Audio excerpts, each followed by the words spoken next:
Так необычно, да, вот вроде встретили нас на улице, да, вроде идут люди, да, там ничего из себя там не выдающиеся, обычные среднестатистические граждане, да, но всегда есть нюанс, да, и вот мы говорим о величине этого нюанса. То есть это оказывается, что нюанс огромный. Сколько всего, чего вот с первого взгляда, там, судят же всегда по одежке, да, вот этого не видно с первого раза. И вот мы об этом пытаемся рассказать. Здравствуйте, меня зовут Яна, мне 34 года. С 2009 года я живу с диагнозом акромегалия. Началось все с того, что очень сильно начала болеть голова. Это все нарастало, и для того, чтобы понять, как дальше быть, я начала ходить по врачам. Так как дальше начал прибавляться вес, начало садиться зрение, начали увеличиваться черты лица. Мне повезло, я встретила врача, который делал МРТ.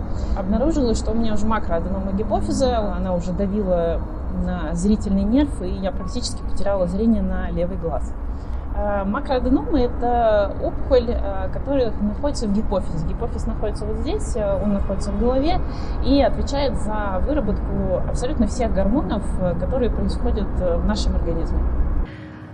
Яну я знаю с самого детства, мы с ней очень хорошо дружим. То есть, что я первое заметила, то, что вот она стала жаловаться на головные боли, которые вот очень слабо купировались таблетками. Через какое-то время уже стало достаточно видно по внешности. То есть она не была толстой, она была просто крупной такой девушкой на то время. Сначала начинают расти кости, потом начинают расти ткани, потом начинают расти внутренние органы. И когда дело доходит до сердца, сердце начинает расти, и желудочки не справляются, и все. Мы не понимали, что это за болезнь, мы не понимали, что с ней делать, как с ней бороться, да, то есть со временем пришло полное понимание, со временем. Изучали, общались с докторами, да, ну и вот мы достигли вот этого понимания. Она меня поставила в известность, что ей необходима операция, и она ложится в больницу, и здесь уже стало страшно. Осталось только ждать дня, когда это все произошло. Непонятно было, поможет операция или нет. Вышло так, что первая операция была очень тяжелой. Честно говоря, сейчас, когда вспоминаю об этом, я до сих пор поражаюсь, как у меня хватило сил. Операция шла 9 часов, потом я была в сутки в реанимации, и потом еще 2 недели в палате интенсивной терапии. Однозначно нужна поддержка и психологическая разрядка. Когда человек попадает на операционный стол, ему тоже нужна поддержка. Да? Заболевание серьезное, к сожалению, оно на всю жизнь. То есть терапия, она необходима на всю жизнь. Начались сложности с тем, что необходима была постоянная терапия. То есть ей необходимы были уколы, без которых ей нельзя было дальше это все переносить. То есть они были необходимы жизненно, и отсутствие этого препарата просто ввергало в какую-то панику и ожидание какое-то, как на пороховой бочке сидишь и ожидаешь, когда же это все у нее появится. К сожалению, без терапии очень короткий срок жизни у людей, которые ее не получают. Это в районе 7 лет. Если вот сегодня мы не получаем лекарства, да, то через 7 лет мы вполне возможно с ним можем не поздороваться. Получается, я колюсь этими уколами до 2016 года, и в 2016 году наступает вообще кризисная ситуация для всего города и всего заболевания. С нашего заболевания снимают инвалидность. И мы остаемся без уколов вообще напрочь. То есть мы это все вместе переживали, и поддержка, она несомненно важна, и я старалась как могла быть, конечно, с ней рядом. Спустя 6 месяцев после того, как пропадают уколы, мне приходится увольняться с работы, потому что проходит обратный процесс. Опять начинает расти грудная клетка, я опять не могу ни одно платье одеть. Начинают расти руки, кольца не одеть, ноги, опять начинаются головные боли. Жизнь становится опять невыносимой. Конечно же, лекарства и их доступность, она должна быть постоянно, то есть чтобы человек в ее положении или другие люди не чувствовали себя в небезопасности, что из-за какого-то вот укольчика можно просто упасть на дно. Мы понимаем, какое заболевание есть, да, чем оно грозит, да, там, вот, что такое терапия, насколько она необходима. Приходит решение сделать вторую операцию.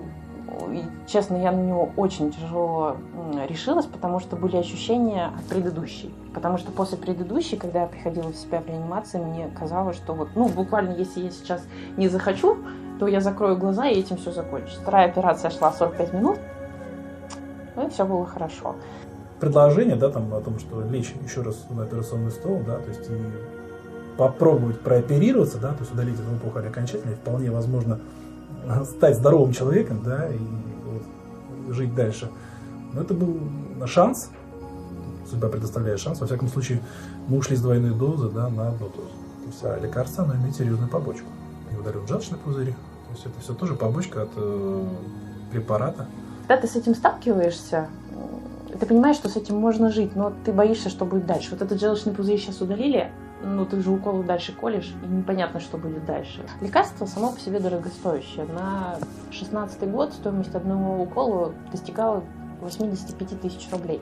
У нас существует, хоть и город федерального значения, все равно есть проблемы с поставками. Фармацевты разводят руками и говорят, поставок нет, сидите, ждите, все. Почему такие проблемы? Я не знаю, потому что производится на территории России.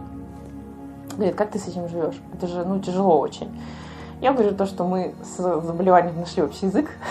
В принципе, стараюсь вести полноценный образ жизни. Основной вид спорта, на котором мы сошлись, на котором интересно заниматься, которым всегда хотелось заниматься еще до заболевания, это стал сноуборд.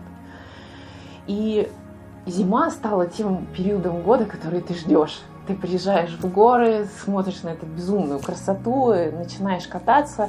Да, возможно, то количество трасс, которые хочется проехаться, не всегда получается, потому что это тяжеловато, но хорошая физическая нагрузка, приятная, которая, наверное, позволяет тебе понять, что, по сути, ты хоть и, наверное, чуть-чуть дефектный, да, сам внутри для себя, но благодаря такому вот яркому занятию спортом у тебя есть возможность почувствовать себя таки более свободным, более таким, как все. Вообще, изначально предыстория всего, как началось заболевание, меня в институте машина сбила. Родоначальником данного заболевания, к сожалению, которое вот еще не изучено, считается, что это сильнейший стресс для организма. То есть в большинстве случаев он у женщин, которые родили, потому что, да, роды – это очень серьезный стресс. Но у меня мы склоняемся к тому, что это был вот именно тот период, потому что тоже была реанимация, несколько дней без сознания, и эта черепно-мозговая травма была, скорее всего, которая как вот такая генетическая бомба сработала.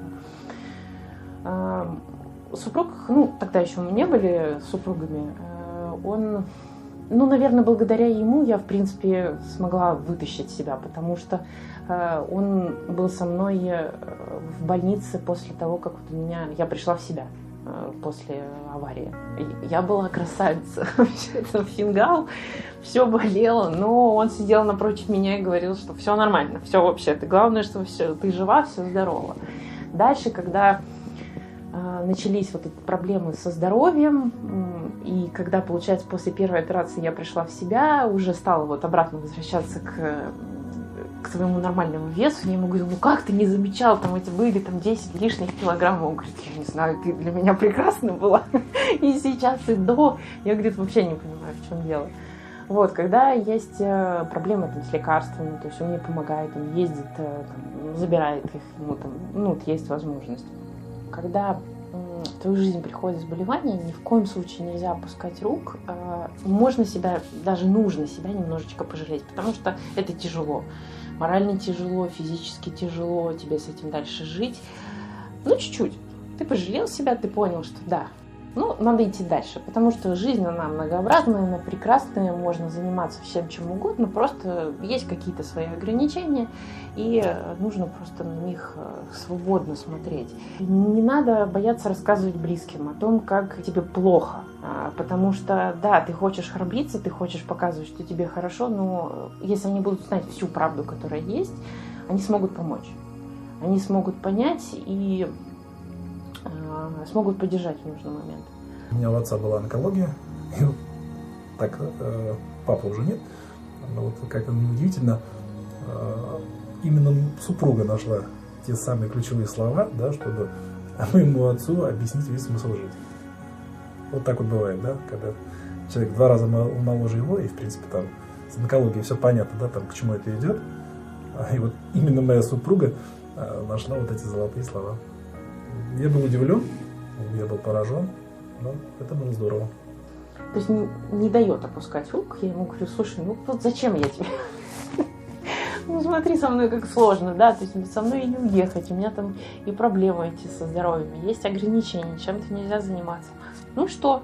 Ну ничего страшного, говорит, нам же хорошо вместе. Подумаешь, говорит, какие-то мелочи в жизни.